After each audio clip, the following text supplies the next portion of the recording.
Global માર્કેટ્સની updates જાણીએ સહયોગી નીરજ કંસારા પાસેથી. ગુડ મોર્નિંગ નીરજ, કઈ રીતે જોઈ રહ્યા છે વૈશ્વિક બજારોના સંકેત? જી ગુડ મોર્નિંગ. અને આજના દિવસે આપણને થોડાક સંકેતો નરમ મળી રહ્યા છે, કારણ કે જો ગઈકાલે અમેરિકાના બજારનું જે ક્લોઝિંગ હતું ફેડના નિર્ણય બાદ એ થોડુંક મિશ્ર આપણને જોવા મળ્યું. ડાઓ થોડોક ફ્લેટ ટુ પોઝિટિવ આપણને બંધ થતો જોવા મળ્યો. S&Pમાં પણ એ જ પ્રકારનું ક્લોઝિંગ રહ્યું. નાસ્ડેક થોડોક વધીને બંધ થયો, કારણ કે અમુક ટેકનોલોજી કંપનીઓએ જે એક્સપેક્ટેશન બીટ કરી છે એને લઈને આપણને અહીંયા એક તેજી આવતી જોવા મળી. એટલે એના પર એક ખાસ ફોકસ રાખવાનું. જો કે ગઈકાલે હવે જે મહત્વનો ફેડનો નિર્ણય આવ્યો એના પર નજર કરી લઈએ તો જુઓ, ફેડે વ્યાજદર અહીંયાથી યથાવત રાખ્યા છે. 3.5 અને 4.25ની જે રેન્જ છે એમની એ રેન્જની અંદર યથાવત રાખતા દેખાયા છે.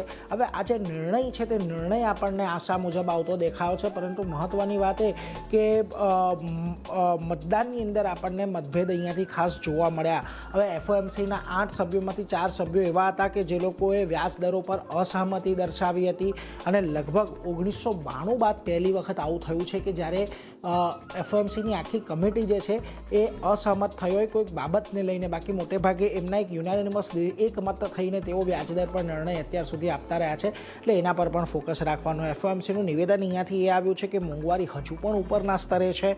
એનર્જી કિંમતોમાં અત્યારે વધારો થઈ રહ્યો છે, એનાથી મોંઘવારી વધી રહી છે, અને એને લઈને અત્યારે વ્યાજદર ઘટાડવા કોઈપણ પ્રકારે આ સરળ નથી એવું તેમનું કહેવું છે. એટલે એના પર પણ નજર રાખવાની. જો કે જેરોમ પોવેલનું પણ નિવેદન આવતું દેખાયું કે જેમાં એમણે કહ્યું કે ચેર પદ છોડ્યા બાદ 2028 સુધી તેઓ ગવર્નર પદ પર અહીંયા બનેલા રહેશે.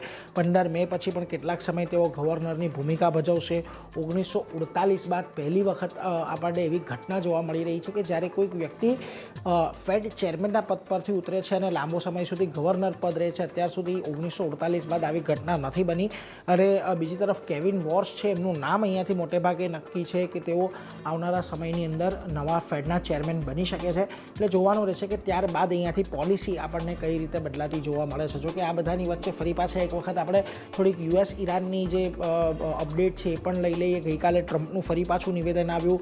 તેમણે ફરી પાછું એક વખત કહ્યું છે કે ડીલ નહીં થાય ત્યાં સુધી અમે હોર્મુઝ પર જે બ્લોકેડ છે, જે નાકાબંધી છે એ અમે યથાવત રાખીશું. એમણે એવું પણ કહ્યું કે બોમ્બ મારો કરવા કરતાં બ્લોકેડ કરવું વધારે અસરકારક આપણને અત્યારે નીવડી રહ્યું છે. જો કે એમણે એવી પણ વાત કરી કે ઈરાનની જે ન્યુક્લિયર વાટાઘાટો કરવાની જે માંગ ટાળી દેવાની જે માંગ હતી તે અમે અહીંયાથી નકારી કાઢી છે. એટલે એના પર સિવાય અમે કોઈપણ પ્રકારની વાતચીત કરવાના નથી. જો કે બીજી તરફથી એવા પણ સમાચાર મળ્યા કે US સૈન્યએ પાવરફુલ સ્ટ્રાઇકનું આયોજન તૈયાર કર્યું છે. કેપ્લરનું કહેવું છે કે ઈરાન પાસે 12 થી 22 દિવસ છે, નહીં તો તેલના કૂવાઓ બંધ કરશે એવી પણ એક ચીમકી આપવામાં આવી છે. તો સામે પક્ષે ઈરાન દ્વારા પણ એવો જવાબ આપવામાં આવ્યો છે કે US બ્લોકેડ જો યથાવત રહે છે તો અમે એનો યોગ્ય જવાબ આપીશું. એટલે હવે આ એસ્કેલેશન અહીંયાથી વધે છે કે નહીં એ ખાસ એ જોવાનું રહેશે. પરંતુ આ બધાની વચ્ચે આપણને થોડી ક્રૂડ પર પણ અસર આવતી જોવા મળી છે. ક્રૂડ પર નજર કરીએ એ પહેલાં ખાસ કરીને ટ્રમ્પ અને પુટિન વચ્ચે પણ ગઈકાલે ફોન પર વાતચીત થઈ. ક્રેમલિન દ્વારા નિવેદન બહાર પાડવામાં આવ્યું કે લગભગ 90 મિનિટ સુધી આ બંને દિગ્ગજ નેતાઓ વચ્ચે વાતચીત થઈ છે.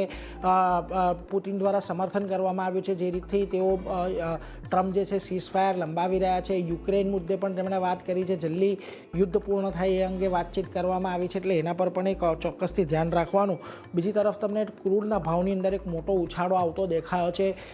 જૂન ફ્યુચર્સ જે છે બ્રેન્ટનું એ ઓલમોસ્ટ $120 પાસે આપણને પહોંચતું દેખાયું છે. હાલમાં જ આપણે ગયા મહિને જ જ્યારે યુદ્ધની પરિસ્થિતિ વણસી હતી ત્યારે પણ એક વખત આપણે $120 સ્તર જોયા હતા.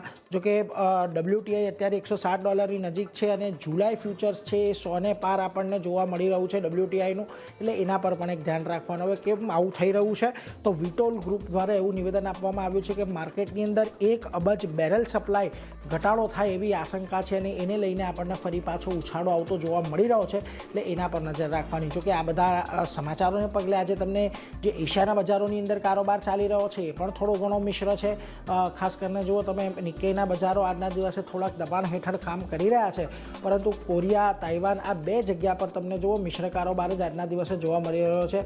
શાંઘાઈ, હેંગસેંગ અને સ્ટ્રેટ ટાઈમ્સમાં પણ તમને થોડાક મિશ્ર સંકેતો જ ખાસ કરીને મળી રહ્યા છે. આવો હવે ગિફ્ટ નિફ્ટી પર તો ગઈકાલે આપણને એક સારી તેજી શરૂઆતી કારોબારમાં જોવા મળી હતી, પરંતુ આપણે જે ક્લોઝિંગ છે એ 24,200ની નીચે આવ્યું હતું. 24,252 પર ફ્યુચર્સ બંધ થયા હતા. અત્યારે 24,115ના ગિફ્ટ નિફ્ટી સંકેત આપી રહ્યું છે. એટલે 101 પોઈન્ટના ઘટાડા સાથે આજના દિવસની શરૂઆત થઈ. ચારની એવા સંકેતો મળી રહ્યા છે. ખાસ તો ક્રૂડની કિંમતોને લઈને આજે બજારમાં આપણને ફરી પાછું દબાણ રહેતું જોવા મળી શકે છે. જી નીરજ, પર આપનો